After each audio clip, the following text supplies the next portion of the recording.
Hello and welcome to a new episode of Inside World Spirit Shots. We've already filmed an episode on the topic, the world of gin. Today, it's all about tasting.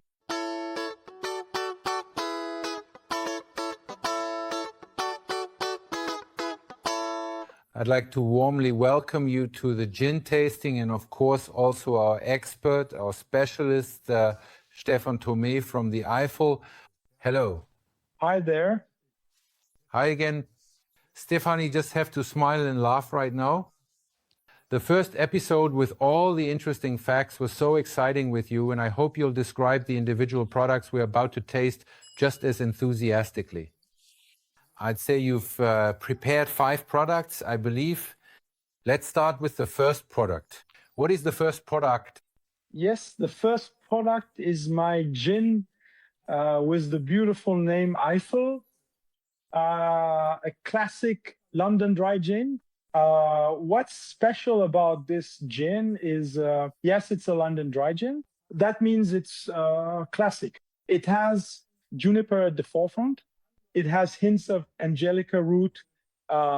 Yes, light citrus notes. Classic, intense, fresh. The twist with this gin Eisen, you don't notice this during the tastings, and even other groups who taste these gins don't notice it either. Apart from the juniper, there are no classic London dry gin ingredients in it. A classic London dry gin ingredient would be, for example, lemon or pepper or coriander or angelica root. You can smell it here, you can taste it too, but none of those ingredients are actually in it.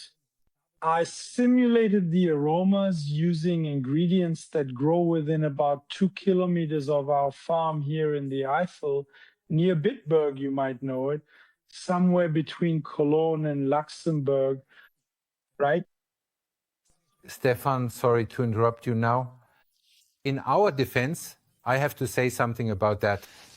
Juniper has a lot of citrus notes, whether or not you actually add citrus. That means there are products, organic gin, whatever, that use only pure juniper, and the qualities of juniper, no matter where it grows, are so different that they can offer an incredible range or sometimes just a dull juniper note. And what else is, for example, there are aromas that arise. For example, lemon and peppermint is chamomile. So even if there's no chamomile in a product, in terms of aroma and sensory perception, chamomile is present. That's all I wanted to say on that topic. Sorry for interrupting you, Stefan. No problem. But in the same way, that's also how I derive the aromas in this gin. For example, you also have a distinct angelica root aroma here. There's no angelica root in it. It doesn't even grow here. I use oak bark, ash bark, and moss to create the angelica root aroma, of course, in a specific composition.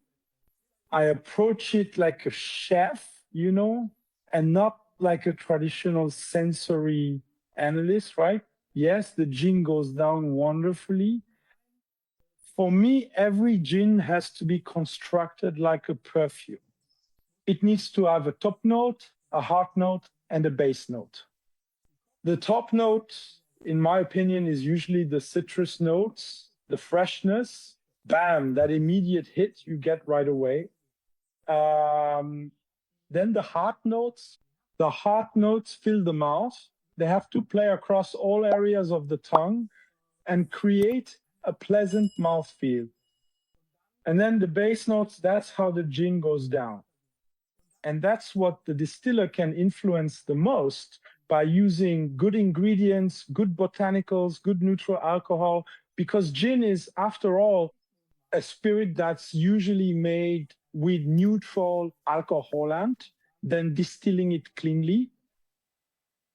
Especially the Austrian distillers, they always curse me because I distill with a classic fruit brandy still. I run it through the column. That doesn't make the gin any worse. I mean, the column is great, and one reason why my gins perform so outstandingly at your competitions and others It's not just the botanicals I use, not just the base alcohol I use, but also the way I distill it. Stephan, I'll explain to you why. Stephan, let me explain it to you. You macerate for 14 days, then distill using your equipment. Macerating means lots of flavors. Distilling with your equipment means nice purification. Exactly. And in the end, you get a perfect product. Correct? Yes, exactly. Let's continue. Yes.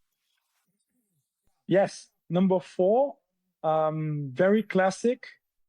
Let's move on to the next gin. Yes, to the next gin. For that reason, I chose another gin, more of a new Western style, but with hints of a classic London dry gin. My gin number 2, 15 flowers.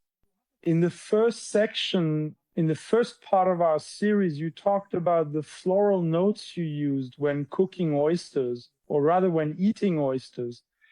From what you used to add flavor. You had citrus notes from your friends, from Hubertus Wallander, and from me, the floral notes. You had lavender, you had, I think, hibiscus, and you had elderflower. Those 3 blossoms, among others, are included in this gin number 2. On the nose, it comes across as extremely light. It presents itself like a springtime, early summer bouquet of flowers. It's light, it's fresh. A blossom. Exactly, it's pure floral delight. And the twist with this gin comes during the tasting. The blossoms are there, but now the juniper really comes galloping in along with the citrus notes. And what's missing when you distill flowers? Exactly, the sugar. This gin smells on the nose like a colorful bouquet of flowers. Your mind expects something sweet, something light, and then on the tongue comes the punch. What you get is something tart, something bitter, something robust, something really powerful. There's a lot of citrus peel. Citrus peel, exactly. Purely from the juniper. There's actually no citrus in it at all. It also has chamomile notes. No chamomile in it. Chamomile, of course, chamomile aromas come from daisies, chamomile aromas from marigold. A really fascinating gin, in my opinion, of my most intriguing and most versatile gins. And always a pleasure to drink neat. The next one is the number 1, right? The next one is my number 1. Number 1 not because it's the best, but because it was my first idea for a gin. Why do you always use numbers? Because when we started the company, so to speak, I only made gin because we wanted a party-friendly drink for the opening party of our distillery. And I created about 12 prototypes, and we couldn't part with 3 of them, but I only had one good name. And then the designer, Eric, who also created the logo and helped come up with the name comes from our orchard meadow. The orchard meadow is on a hilltop, and the hill is called EUELSBERGER, the mountain of owls, so to speak. That's why you find the owl everywhere here. And then Eric, the designer, said, let's do it like Chanel. They numbered their products, it worked for them, and that's what we'll do here as well. And that's how we decided to do it. The first idea was pepper and lemon pepper and citrus aromas.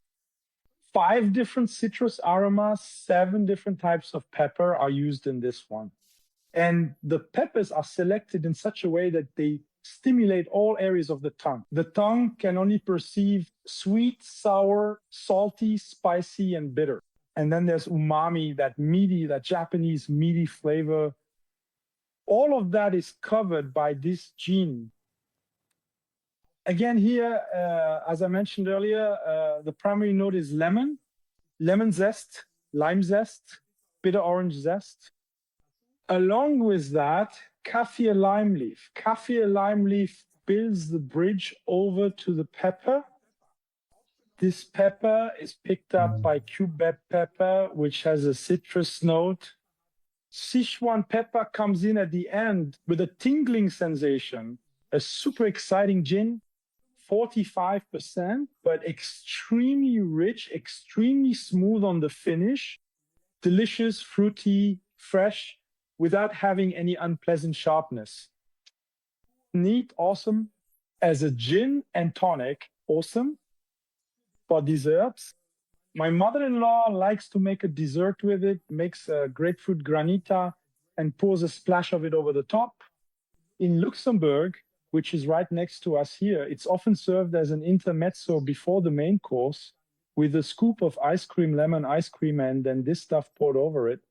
And yes, it puts you in a good mood and it's insanely fun, an explosion in your mouth. Yes.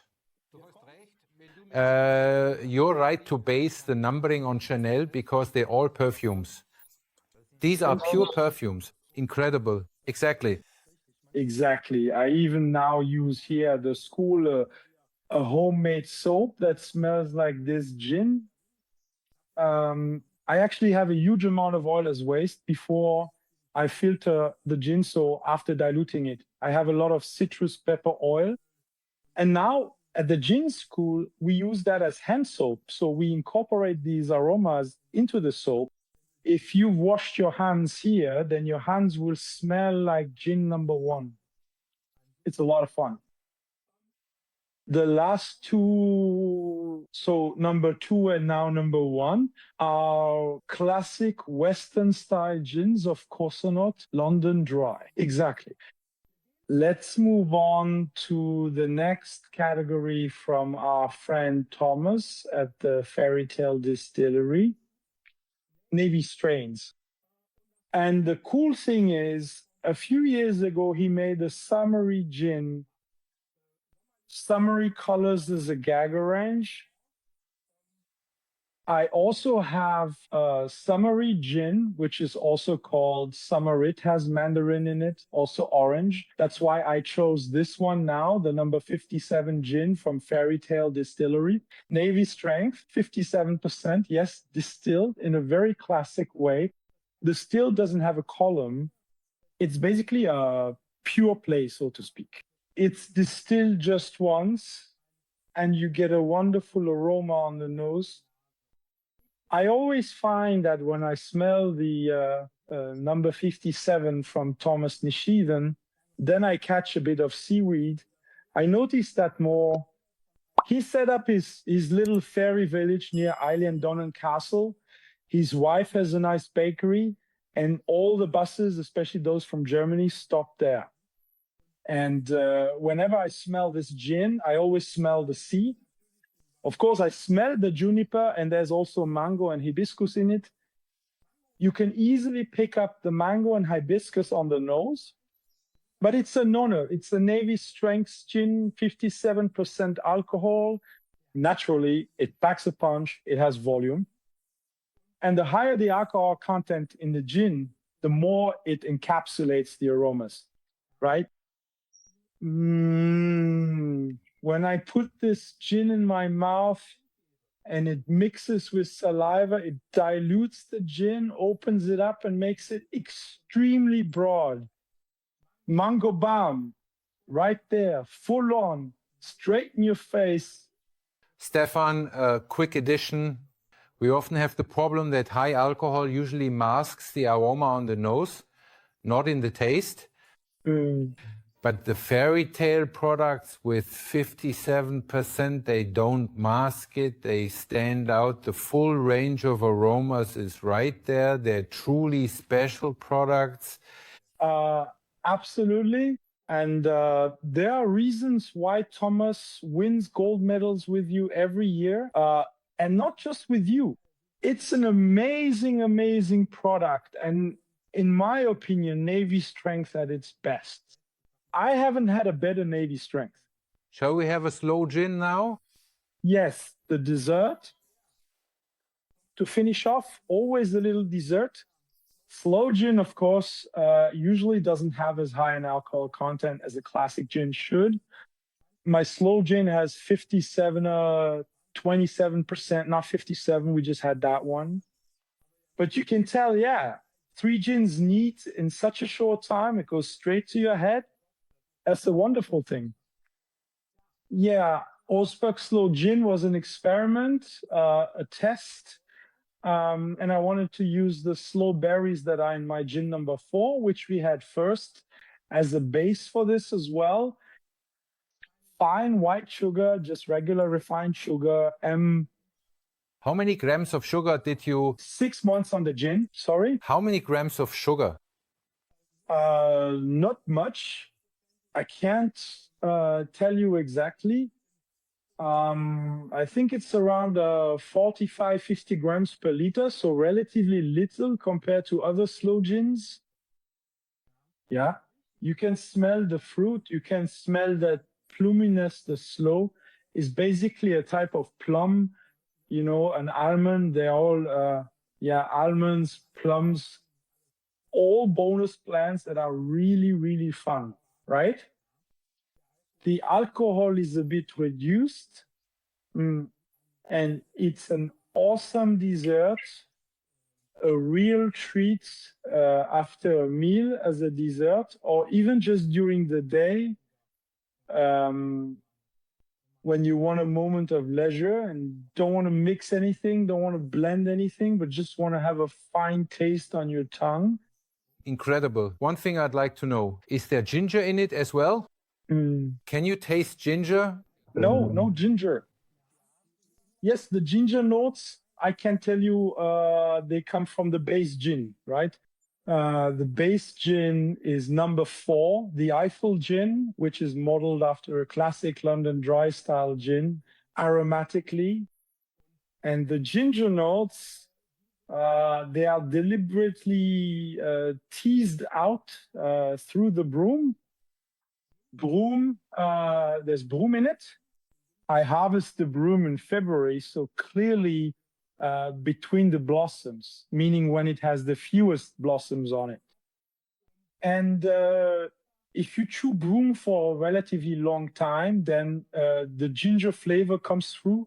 You figured that out well. In this case, it comes from the broom. Thank you.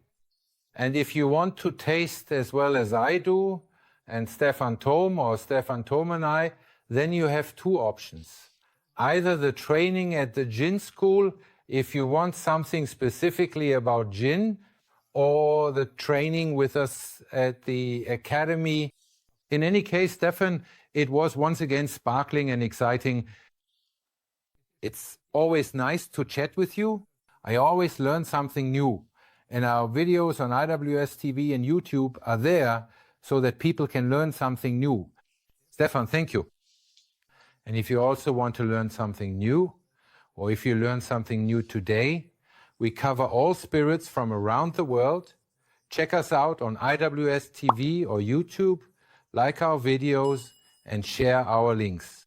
We would be delighted if our reach grew explosively, just like this gin does on the palate and on the nose. Thank you for watching, and see you next time. See you in the next video on IWS TV. Thank you for watching.